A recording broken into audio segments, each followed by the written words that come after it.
Hey everybody, this is Dr. Jamison Spencer, and you are watching the Best Practices Show.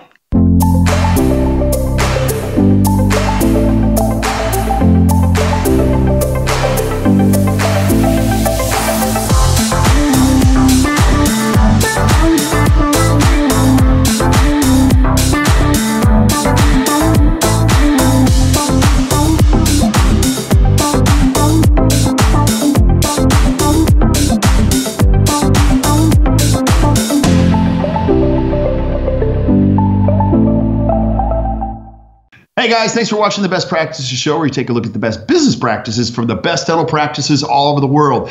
And if you've been sleeping under a rock or you're not paying attention, you don't know about what's going on. One of the hottest trends in dentistry called Airway. It is super big and very important in all of our conversations now. And it's an important part of the role in creating a great practice in the future. And I have one of the worldwide experts on today, Dr. Jamison Spencer, and he's going to be talking about how you can do this, where to get started in Airway without going to prison. So we're going to keep you hanging on that one because he's got some good insight. Now, a couple show notes before we get started. As you're watching the show, if you have questions about this, add them to the feed below, and we'll ask Jamison to get back to you specifically. He's got a great study club, some other things that you're going to want to take advantage of. So please ask questions and stay engaged in the dialogue. Also, we get feedback from team members all over the country. Dentists do a lot of education, but they don't do it with their teams. If you're watching this, you find this is valuable, share this with your team, get them involved in the conversation, because they're going to be a valuable part of creating value for your patients and recognizing some of the things that we're going to be talking about today. So, and also, if you enjoyed today, just do us a favor, hit the share button, share with your friends. Now, our guest today, Dr. Jamison Spencer. Now, Jamison, I told you this before we got on. You know, I've heard about you. I've heard from other people about you. And then one of my team members who's just brilliant, she's like, you got to get him. He's awesome. Like, he's brilliant. I went, amazing. So if people are watching this or listening to this and they don't know who Dr. Jamison Spencer, let's start there. Tell us a little bit about who you are and where you practice, all that kind. Okay, well, I don't know about all that brilliant stuff, but I'm glad she had a good time seeing me at Chicago Midwinter. But I am a general dentist, but I do nothing that general dentists do, because I came right out of dental school in 1998 into a TMD limited practice. I bought a TMJ practice right out of school, which clearly means I'm crazy. So that, for most dentists watching or listening to this, that's all they need to know. They can just stop now, because who in their right mind would do that? Tell them why, because what you're saying is brilliant. Because buying that, you can open up Pandora's box by buying something like that. Well, it was nuts. And I'm from Boise, Idaho. I was in school out in Illinois, and my wife and I had decided we wanted to go back to Boise. I sent letters out. This is, the internet was a thing, but it wasn't much of a thing in the 96, 97 time there. And so I sent letters, physical letters, to every dentist over the age of 55 in Boise, just looking to buy a practice. I didn't want to be an associate. I didn't want to do anything like that. Back in the 90s, you could open a practice anywhere and be successful, pretty much. And especially in the Boise area, it was booming. It was a major boom town period. And so I was just going to open my own place unless I found a good opportunity. So I have various people reply. And then actually a month or two later, after I'd gotten my initial replies, I get this book and a letter from this guy named Dr. Mathis. And it's a book on TMJ problems. And he says in his letter, hey, I've got this practice limited to only treating TMJ problems. Probably you aren't interested, but just thought you might be. And there's a whole backstory to how that miracle happened. And it happens to be that his son and I went to high school together. I'd actually been to Dr. Mathis's house. Of course, he didn't remember me. How many of us would remember our kid's friend that came to the house once in their life or something like that? But that all came together. So I take over this practice right out of school. So I've really never done a filling outside of dental school unless it was related to treating TMJ problems. And then after a few years, it became a thing that we started treating sleep apnea with oral appliances. And for years in my practice, it was TMJ was part of it and sleep apnea was part of it. And they had nothing to do with each other. And they were kind of different parts of my practice. And then I got some different imaging things and did different stuff. And eventually it finally sunk in to me that, like, you know what? These are like almost the same problem. And I realized that TMJ problems and sleep apnea couldn't be disconnected from each other. And that kind of changed the whole world for me. So now, fast forward, I've been in practice 21 years. I have a few different practices. The main practice is still in Boise. As I mentioned to you before, I live in Utah now. I was out in North Carolina helping a big group practice implement sleep and TMD, and then moved to Utah. We took over a practice that had been limited to TMD here in Salt Lake. I have a partner that runs that. I have a partner that runs my Boise practice. And now I mostly spend my time teaching dentists how to, frankly, not make all the mistakes that I did. I think that's our biggest goal as teachers, is to help people get on that path quicker, do right by people faster. And that's really my goal. So that's why I'm out speaking at ADA and Hinman and places like that. And then there's some other things that I do too, to kind of help people learn more about sleep and TMD. But that's my career, is 100% sleep and TMD from the get-go. Yeah, absolutely. And I love this topic because oftentimes, you're the expert in this arena, but people always ask me the question, I don't even know how I get started in it, or what's the business model around this? Like, how does it work? And then you've got another side of the industry that people are only looking at making money in it instead of helping patients. So, but before we do that, like, I always want to know this. We've seen these things of Airway coming our way, but give us the state of the union on Airway right now, because you see a lot of stuff. Like, if I'm a young dentist watching this, Jamison, I'm 32. Tell me what you're seeing on Airway in dentistry. Yeah, I think it's a major paradigm shift. And you've had a bunch of experts on your podcast, and people can search for those. And I saw, as I got on before doing a little prep here, that they can spend hours on your podcast alone listening to some of the world's experts in this area. And that is so exciting to me. As a matter of fact, some of the people that you have on your podcast, I remember coming to meetings that I was involved in back kind of in the TMD world and whatnot. And 10, 12 years ago, some of these folks, Airway was not even on their radar screen. Right. It was all about second molar interferences causing TMJ problems. And we were debating 15 years ago, we were debating CR and CO and muscle and versus joint position and all this stuff. And now, when do you go to a program and they talk about that? Even at Spear, and you've had a bunch of people on from Spear, and they do an incredible job. But I remember going there when I was invited to come in the first time, and they have this acronym, and it doesn't spell anything, so I can't ever remember what it is. But it's like takes you through how to evaluate a case. And at the end of this acronym, they had added A for Airway at the end of it. And I remember leaning to the person sitting next to me. I said, I'll bet you within a year that A's at the front. I bet it's the first letter. And they kind of like nodded and stuff. Sure enough. So in a place like that of the highest quality education, it really is inspiring to me, frankly, that instead of being dug in, instead of digging their heels in and saying, whoa, this is a bunch of bull crap, why don't we continue on with what we've been doing for the past 30 years? They've said, hey, you know what? Actually, maybe breathing is important. Maybe this is why some people clench or grind their teeth or thrust their jaw or contract their muscles or do these various things we've been blaming on parafunction and other things all these years. Maybe this actually makes more sense for some people, not for everybody, but for some people. And that's so cool to me. And also, dentists are, we're taught in dental school to be perfect, basically, right? There's very little room for anything other than perfection.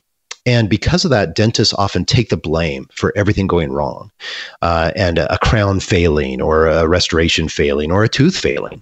And I think, frankly, Airway and understanding how this all works relieves the dentist of that pressure and that psychological guilt. Right. Because what does the brain care more about? Pretty front teeth, those new veneers staying cemented, or breathing or air? Well, right. I think it's pretty clear there. And as we communicate this to our patients, we say, hey, you know what? I can fix those front teeth that are worn down, but maybe we should think about why'd they get worn down in the first place. And the patient is like, no, I'm just forget that. I'm not going to go down that road. My buddy has a CPAP machine. He doesn't even use it or whatever. Yeah, I'm not even going down that road. Well, okay, I'll go ahead and fix those teeth for you. But I got to tell you, patient, what do you think your brain cares more about? If this really is related to your airway, pretty front teeth or breathing? And once the patient goes, well, probably breathing, kind of now we're off the hook. When they come back in and it's popped off on a Friday evening, we say, dude, I told you. I told you that this might happen. And instead of the patient being mad at us because we, our etching technique was poorly done or something. So it's a huge change in connecting periodontal disease and looking at orthodontics differently. And, with orthodontics, for example, and I know you've had a bunch of discussion on your podcast on this. For years, any orthodontist, not general dentists doing orthodontics, but actually orthodontists who did two-phase orthodontics where they would catch kids early and then treat them again when they got a little older. A lot of those orthodontists had a real problem because some of their peers thought they were just bilking people for money. They were just kind of ripping people off because, just wait till they're 12 and then take care of it. Wait till they're 11. And now as we look at, well, geez, if this could affect their airway, if it could affect their sleep, if it could affect their growth and development, I mean, how many nights without proper oxygenation to the child's growing brain are too many? Right. Probably one, right? So if it's your kid, you want to wait 8 years? I don't think so. So that too helps get us into we're actually doing these things because it's the right thing to do.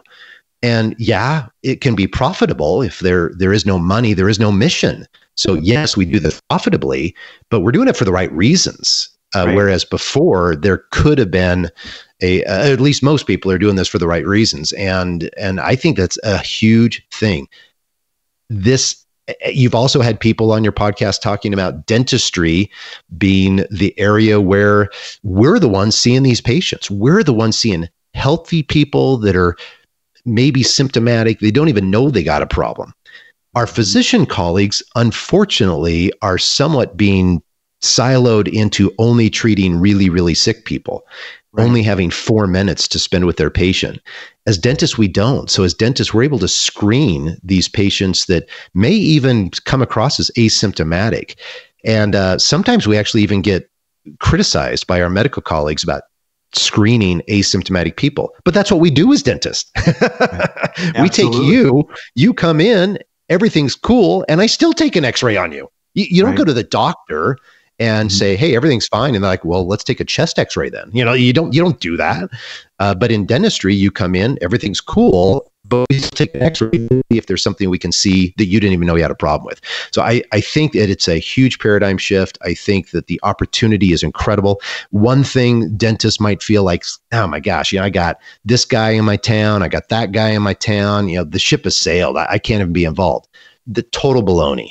There are so many people out there who need our help. And even if you've got a Jamison Spencer in your town, there is still a ton of opportunity. And I encourage dentists everywhere to be involved with this because even if it's just for their own personal health, their own family, their own children, their parents, if they just got involved just with those people, what would the return on investment be if they helped mom not have Alzheimer's, if they helped their kid do a little bit better in school because they're sleeping better, if they helped their spouse get off of Prozac? Pretty cool stuff. Yeah, it's very cool stuff. The upside is tremendous for a lot of different reasons. It is the right thing to do, I think, just to always be engaged in this conversation. All the schools of thought have gone that way. But also, too, Jamison, I hear the narrative on this all the time. These kids get treated later for airway issues. Well, they've already been on ADHD medication for 7 or 8 years. Their bodies have learned to cope and function with these. And now it becomes a little bit of a hot mess. And I think dentists being on the forefront of this is it's a tremendous opportunity. People are going to be living longer, too. So, there's so much things. And the other thing, too, I get these questions. Dentists are looking for a way to differentiate themselves from every other dentist. What a great opportunity to slow it down and care more about patients. It's huge. So, absolutely. But But the question is, this is why I'm going to ask you, is like, okay, Jamison, where do I start? Okay, so I've taken a couple of courses. I mean, can you build a business model about this? And then I love what you said earlier about the downside. One of the fears that you have, can you talk about the fear that you mentioned before we went on, is just your fear is that if this gets misused, this could go in a bad direction. Yeah, so we were talking a little bit offline there about the insurance thing, and anytime you got a gold rush, you got bunch of people going for the gold rush. And unfortunately, when there's gold rushes happen, there's some people that get rich and some people get killed, and most people get nothing. They get disappointed. And what is happening now is, while there are a lot of good people getting involved in this area, it's also drawing in some less good people and people with ulterior motives, and kind of claiming things like, hey, this is basically, you can work from the beach. You don't need to see patients. You just give them this piece of plastic and you're done. And you're going to make $1 bajillion, and you don't have to actually be a dentist anymore. You don't have to think. You just do this and you're done. That's a bad message. Now, that's only going to attract a few people. So frankly, anybody listening to your podcast now or watching this, that's not the market. However, they probably got that marketing. So they're being marketed to, but they're the ones that are like, no, that's BS. I want to learn. I want to do the right thing. I want to be good with my patients. The medical billing is a tantalizing thing that makes dentists be like, well, wait a second, patients have medical insurance for this. That's cool. Medical insurance is different than insurance. There aren't limits and stuff. And while that's absolutely true, and I work a ton with medical insurance, I'm actually in network with medical insurance in all my practices. And I'm kind of a believer in that because it allows me to be kind of on the team with the insurance companies. I had a great conversation with a local insurance company a few weeks ago, and we're significantly increasing the amount of money they're going to pay us. And it was interesting about this because one of the reasons that they decided to increase our reimbursement was because now that Inspire is a thing, which I don't know if you know about that, but it's the thing that's implanted. It's a pacemaker for your tongue. So they get tell me more. Yeah, they get this pacemaker implanted in their chest, and then it goes to their hypoglossal nerve and certain branches of the hypoglossal nerve, so that when they're having an apneic event, this thing basically shocks their tongue into getting out of the airway. And it can be very effective for certain people, but it's expensive. So, $30,000 or more to do this procedure that may or may not work all the time. So the medical director of the insurance company was kind of like, man, we should be having people do oral appliances more, because by comparison, it's a huge bargain. And if the patient's already given up on CPAP, and then going from CPAP to the next jump is 30G, they're willing to talk more about these oral appliances. So I think even in that realm, even in the insurance realm right now, we've got an opportunity. Here's where the bad part of that comes in. Unfortunately, there's people being taught out there that, this medical insurance is just a deep well that you can draw from, and you can do all sorts of squirrely stuff. There's really only a code, one code, E0486, that's associated with oral appliance therapy. Other codes that people will use, like there's people billing out for the thing that we fit to help the patient get their jaw back. Some companies I hear are even billing just for the impressions themselves, but they're using codes that are completely squirrely. And this gets on the radar screen. When people are charging $10,000, $12,000, $14,000 for a case, it gets on the radar screen of the insurance company. They don't necessarily say anything for a while. They kind of build up until they get a certain volume, and then they go after them. A friend of mine is an attorney in this area, and he's now defending one of the first criminal cases related to this field, related to fraudulent billing practices. Criminal. Wow. So not just a licensure thing or stuff like that, but the insurance company actually saying this is criminal negligence. And, stuff like this is coming up. My fear, which I don't think this will happen, but TMJ in the 70s was like this. They used to call it the money joint, and it was the same deal because it was medical insurance. So dentists could take any problem that they could think of, say, oh, it's because you got TMJ, and then they were off to the races, and they would bill out insurance companies for full mouth reconstructions and whatever treatments that they could do. And eventually the insurance company said, no, We're not playing that game anymore. And so in about over half the states, there are exclusions for TMJ problems.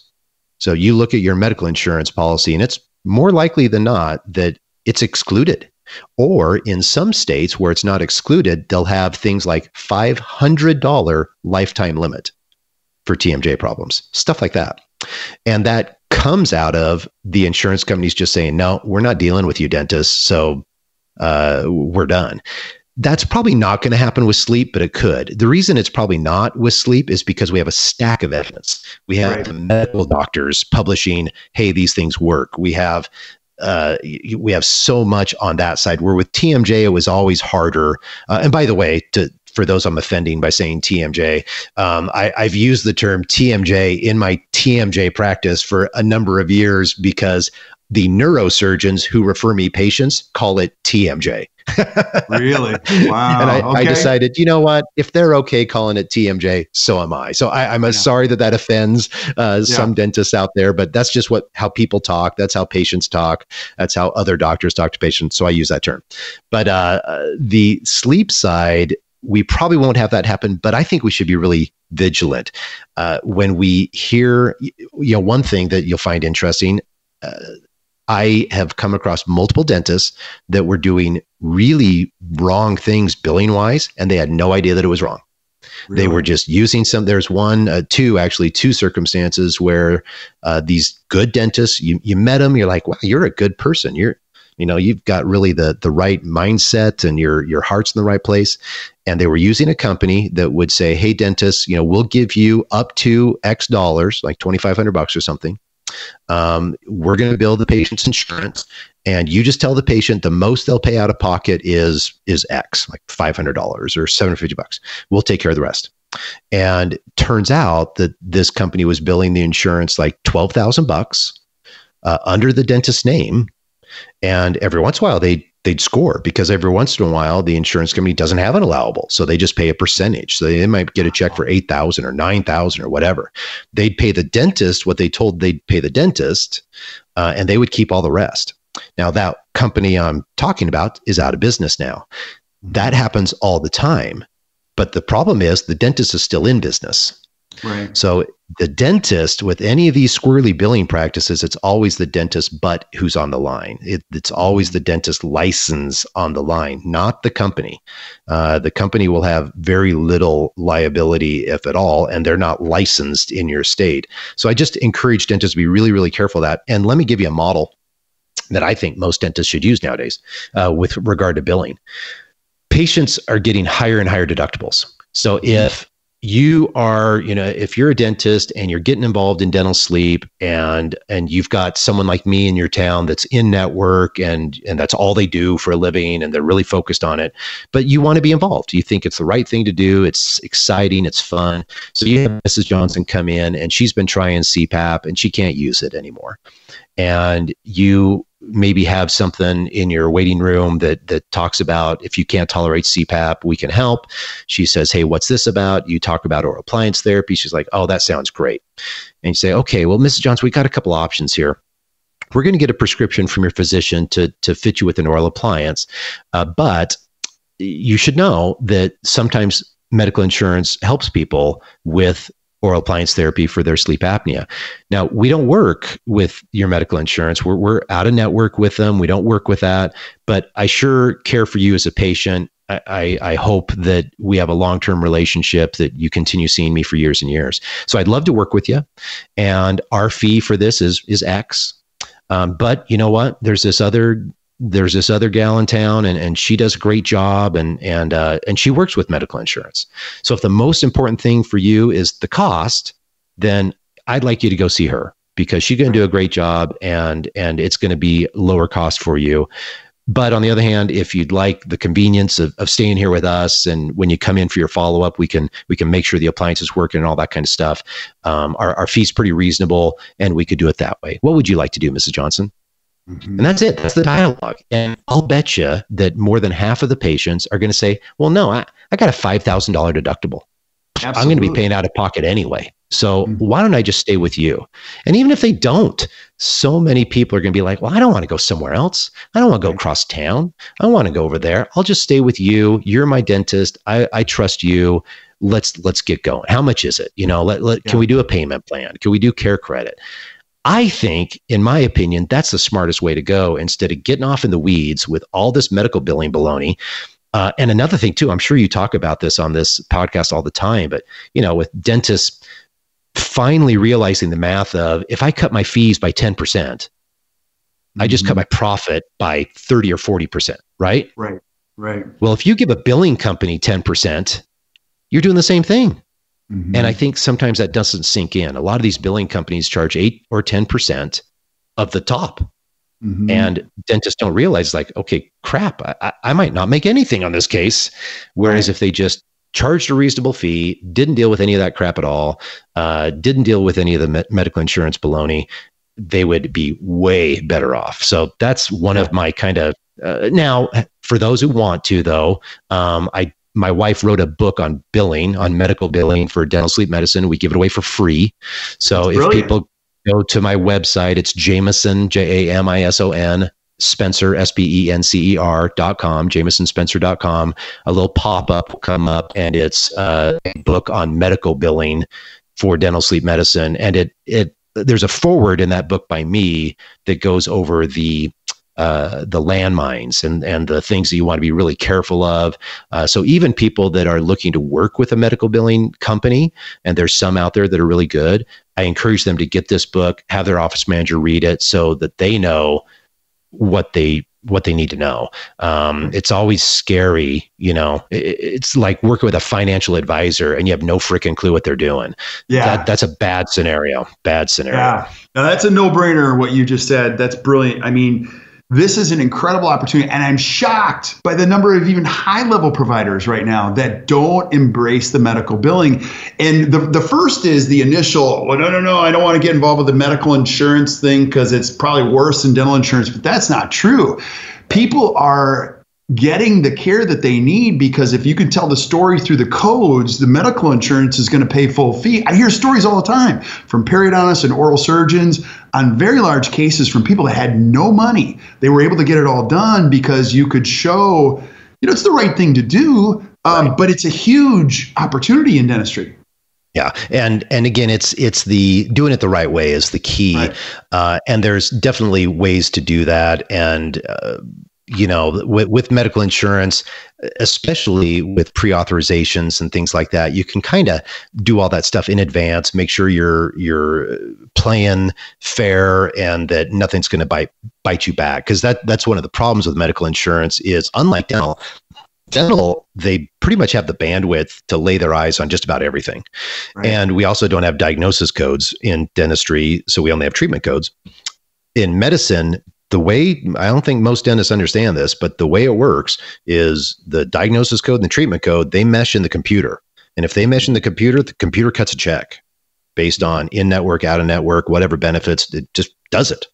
It's only when there's an issue that stuff comes up to the fraud and abuse department. So unfortunately, like, I always get really nervous. I hate when companies go to a dental meeting, they're like showing cash checks, look at this, we got this much money for whatever.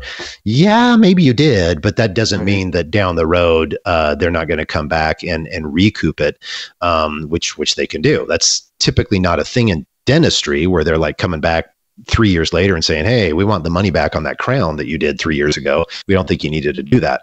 In medicine, they do that stuff all the time. Why? Because there's third-party companies that's their job. Yep. So they get this money. They only get paid by a percentage of what they claw back for the insurance company. So it's a little scary. So it's a different world. However, like I said, I'm in network with medical insurance. Well, why? Because it makes it a no-brainer for my patients. They have coverage. They're already paying. It's kind of funny. I have some older kids now. I have twin boys, and they're working in my office here in Salt Lake.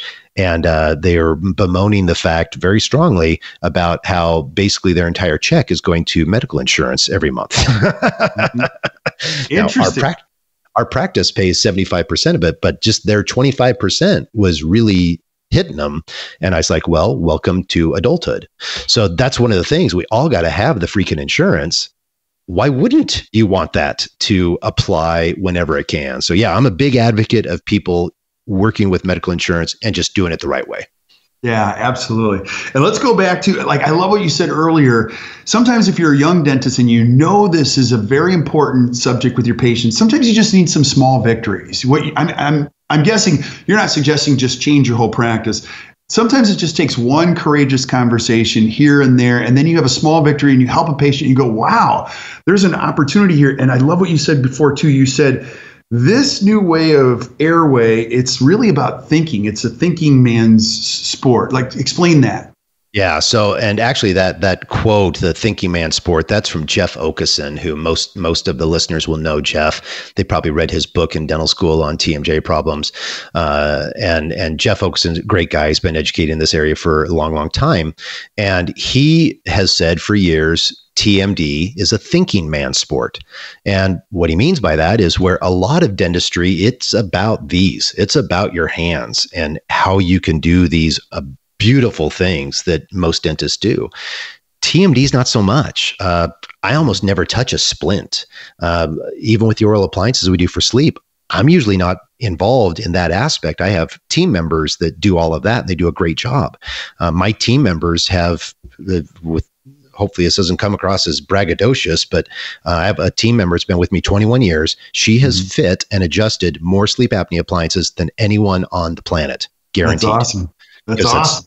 Well, she's done for 21 years. And why would I be involved? So the thinking, on the other hand, that's what this is all about, is figuring out what's our step. How do we do this? What do we need to do first? How do we navigate it? How do we help the patient through this multidisciplinary field? Things like that. It's really about thinking. And so the dentists get involved. Yeah, I think they make this part of their general practice. And like you mentioned, they take a few courses. There's some good, a few university-based courses. That's a bit of a leap, though. It's funny. Right before we got on the podcast, I got a text message from a sleep doctor I work with, and she said, "Hey, my daughter is a dentist out in New York, and she's looking to get involved with this. And she was looking at this one program. It's $9,000, and is there anything that might be somewhere in between that?" So you got like these weekend courses, and then you got like a 10G course. The university-based courses are awesome. I'm involved with most of them, but that's a big jump, and kind of for people that are looking to, I want to get credentials in this area. I want to make this a big part of my practice. For everyone else, there's other ways. And I mentioned before we got on here that I have a study club that I developed. The study club is online. It's like 50 hours of online content. We have a mentoring group. We have a Facebook group where people go and ask questions. And that's one of my favorite parts, actually, of Spencer Study Club, is when a dentist asks a question in our Facebook forum. That's private. It's only our members, instead of like some other forums out there that are not private that anybody can be on. Instead of it being like, "Hey, do this," or "Hey, you idiot, didn't you think of it?" Our members say, "Hey, well, have you thought about this? Did you ask the patient that? Have you looked at this?" And it's helping each other think. And as our members even just read through these posts, they learn by just reading through the posts. And then also, it's not just about Jamison Spencer. I mean, yeah, I've got a lot of experience. I've treated 10,000 plus patients, both in TMD and sleep. Been doing this for a while, but I haven't seen everybody. I haven't seen everything. But now we've got over 400 people in our study club on the forum. That's a lot of experience. It is tens of thousands of hours of experience, hundred thousands of patients. And it is so cool. Like we had one recently say, "Hey, I've got this patient, they've got this little thing down here in their lip. Maybe it has something to do with your appliance." And one of the other ones said, "You know what? I'm pretty sure that's cancer.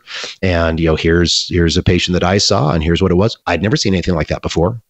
So this power that we can have in education, I mentioned this to you too before we got on, that for a dentist to take their team out to a weekend course even is going to cost them several $1,000, multiple $1,000. But if they learn some things there, how much would it be worth it if they went back and implemented, and the only person they helped was their 8-year-old daughter? That was it. That's all they got out of it. If the only person they helped was their mom, who's starting to have a little bit of early onset dementia, if the only person they helped was their spouse get off the Prozac, if the only person they helped was themselves lose 30 pounds, now that they're treating their airway. So the coolest thing about sleep is there's not anybody that this doesn't affect. You could take an implant course and you could go, you could have no one in your family who needs a dental implant, but you learn about, ever. And you will learn about sleep. And it's like, you're never going to go to a family reunion for the rest of your life without having plenty of people to talk to about why they're tired all the time, and the 4 meds that they just got put on and the doctors really don't understand what's going on and stuff like that. So it's really a great opportunity, even if your mindset is, I'm just doing this for me and my family. I'll share this with certain patients. I'm going to be super selective on the patients that I treat. And then I've got some person in town that I'm going to become their best friend, because I'm going to refer in patients all day long because it's the right thing to do. And I care about my patients. Yeah, I love what you just said, because we always say there are dentists that fix teeth and there are dentists that change lives. This is truly, you're changing people's lives, saving people's lives, and doing this. It's so gratifying. Now, let's talk a couple more. I have so many questions for you, if you don't mind. Like a couple more things, upsides, things that you want to consider, and also give us the pitfalls. What pitfalls am I going to see as I get into this if I'm a young dentist, as I look forward? So the upsides, again, are connecting everything you're doing in dentistry with this bigger medical underlying thing, and that connects everything from periodontal disease to attrition to bruxism to whatever. So it all kind of intermingles. The downside, frankly, is team related, probably first and foremost, because dentists tend to get in this area and they hear someone like me at a conference and they get super stoked and they go back and they want to do this. And the first day they're talking to 5 or 6 patients, because I always tell dentists, I'm like, hey, heads up, you're going to go back to work on Monday and every patient in your practice has sleep apnea. And you're like, what the freak? And the problem, though, is that happens and the dentist is having all these long conversations. Right. And you've got 2 or 3 hygienists sitting at the door, tapping their toe, saying, what is going on, dude? And by day 2, the staff all want a mutiny because the doctor is running behind 2 hours in the schedule. Right. So it's really the one of the pitfalls is just not being prepared for the bandwidth that's going to be required to actually help these patients, and having the systems in place of like, how are we going to do this? How are we going to have a brief conversation and maybe get them back for a more comprehensive thing later? How are we going to really do that in our practice? And when that comes about, how am I going to train my team? So we mentioned these other courses and stuff, but the team training stuff is minimal. There's not a lot of it out there. So that's one of the pitfalls too, is you get all excited about it. But I mentioned myself, I typically am not the ones fitting appliance, adjusting appliances, seeing the patient on follow-up for the comfort issues and things like that. I'm the one just making the thinking decisions. Mm-hmm. So my practice, if you came and visited my practice, it would look more like an orthodontist practice than a general dental practice, because I got this big team and they're doing a bunch of stuff. And sometimes like I'll have people come and shadow in my practice and they almost get antsy because they're real dentists, not like me. And we're sitting in the office talking like I'm talking to you right now. And after a while, they're kind of like, don't you need to go see somebody? And I'm like, oh, we got, 4 people here being seen at the same time. And yeah, I need to go and I'll chat with them and see how they're doing and whatnot. But it's totally different. Right. If you're a general dentist and you're trying to move that totally different thing into your practice, that can be a real problem. Yeah, that's awesome. Such great advice. So now, for the benefit of people that are just listening on iTunes and maybe not watching this, Jamison, how can we get involved with your study club? I know you have several hundred dentists on there. What a powerful way to learn collectively. How can I find it? How does it work? Where do I go? Yeah. Yeah, thank you. So yeah, I'm really excited. We're up to about 600 members of the study club now. It's called Spencer Study Club. And the reason I developed Spencer Study Club is, as I mentioned, I've been involved with university-based courses for about 12 years now. And what was really hurting me was I would have dentists take these involved courses. It's a lot of time out of the office, a lot of time away from their family, expensive.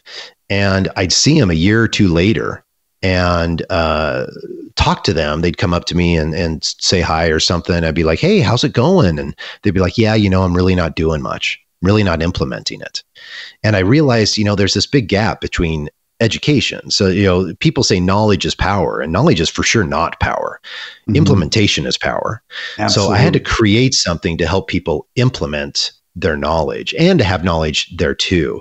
So what we created was this online thing, and also we have hands-on events and things like that. And I mentioned the staff training too. That's one of the coolest parts about this is at no additional charge, the member is able to use this to have their staff trained. The staff get their own login. They're able to track it. I have some of our members that have this on like in their break room on their TV. It's just like playing all the time.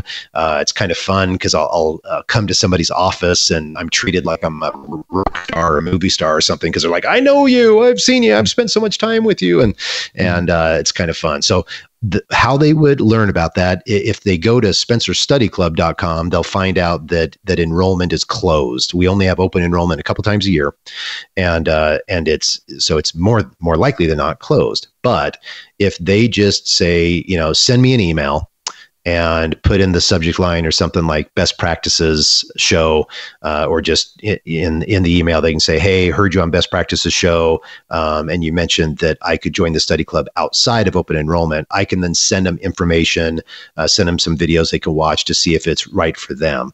My email is Jamison, Jamison @jamisonspencer.com.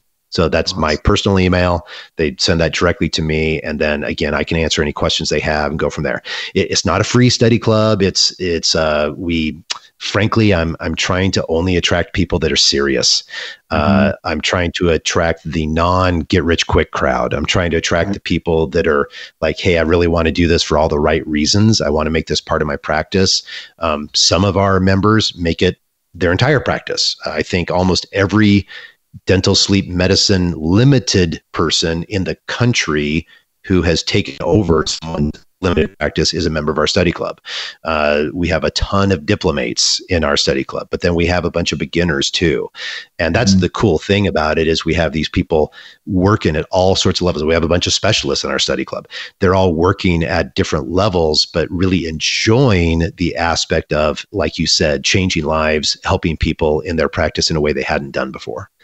Yeah, thank you for offering. So check it out. Don't even hesitate. Go to spencerstudyclub.com, get involved, and be involved in the conversation. That's a lot of people, Jamison, and it's so great that you're doing that. It is very different than a course. I love the whole idea of collective learning because you're going to pick up on things other than just learning from one person, and so cool. So I'm actually going to check it out after this. So right on. Yeah. Now, James, I always love to know from experts in the industry like you, like today, right now, this is what we're seeing, but tell me what the next year or 2 year, what's your, it's anyone's guess, but your hypothesis as we look forward to the future of sleep and airway and dentistry, what do you think we're going to see? So again, I could not be more optimistic on where this is all headed. You brought up ADHD and kids and stuff like that. And dentists, we are just perfectly positioned to be catching these things when no one else knew what was going on, and to catch these things early in young people and in adults too, just to catch things that, again, nobody would have picked up. Our physician colleagues, they just don't have enough time with their patients, and they're only looking for fat old men. And if you're a fat old man, then yeah, you might get a sleep study and you might go down that road. And if you're not, you're going to get put on all manner of medications and things like that. So I think the future is super bright for dentistry, and we have some technology stuff that's happening at the same time, which I think is going to make treatment much less expensive, which is cool. So imagine, if you will, if you were able to print your appliance in office. And the patient's able to like, hey, we're going to scan your teeth. Why don't you go get some lunch and we're going to fit you this afternoon? Yeah. It will change the world on that because, again, we will be able to, frankly, charge less, but have higher profit margins. Right.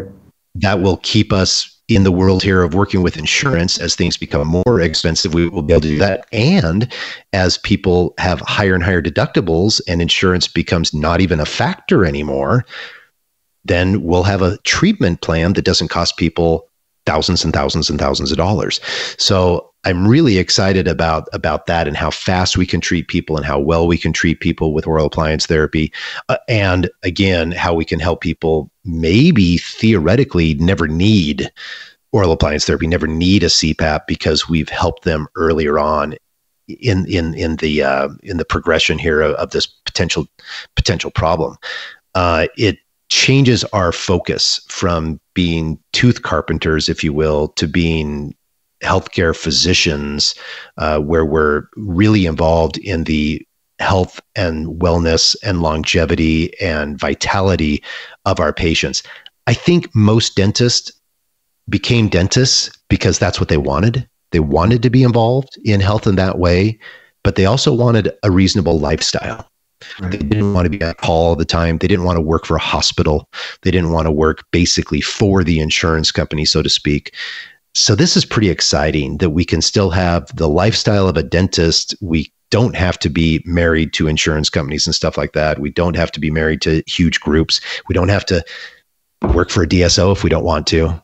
We can Absolutely. Be involved in our practices in a way that is really, really impactful on our patients' lives. So again, I couldn't be more excited. We're the tip of the iceberg. As the population ages, there's more and more people going to be diagnosed with sleep apnea as we just become more aware, as obesity becomes a bigger problem, as diet changes, you name it. The public needs us to have this knowledge and step up beyond, you don't have any cavities, go ahead, I'll see you next year, to, hey, you don't have any cavities, good for you. But I noticed on your screening form there that you mentioned that you're fatigued a lot. Let's talk about that. Yeah, it's so powerful. I completely agree. I tell young dentists all the time that are moaning and groaning, there's never been a more exciting time to be a dentist. Like, you walked in at the greatest time. And with what we know, what we see, I completely agree. So, Jamison, thank you so much for being on. We're going to have you back and discuss some other things here in the future. Stick around while we say goodbye to everybody else. But thank you guys for watching the Best Practices Show. If you enjoyed today, which I know you did, just do us a favor, hit the share button. Check out spencerstudyclub.com, where you can learn from all these other great people about this incredibly exciting topic in the future. Keep sending us suggestions for shows that you guys want to see. We'll line them up as best we can. We're going to have Jamison back. Even send suggestions for things that you want to ask him. We'll ask him the tough questions and we'll get the expert to answer them. So until we see you guys next time, keep watching the Best Practices Show. You guys enjoy the rest of your day.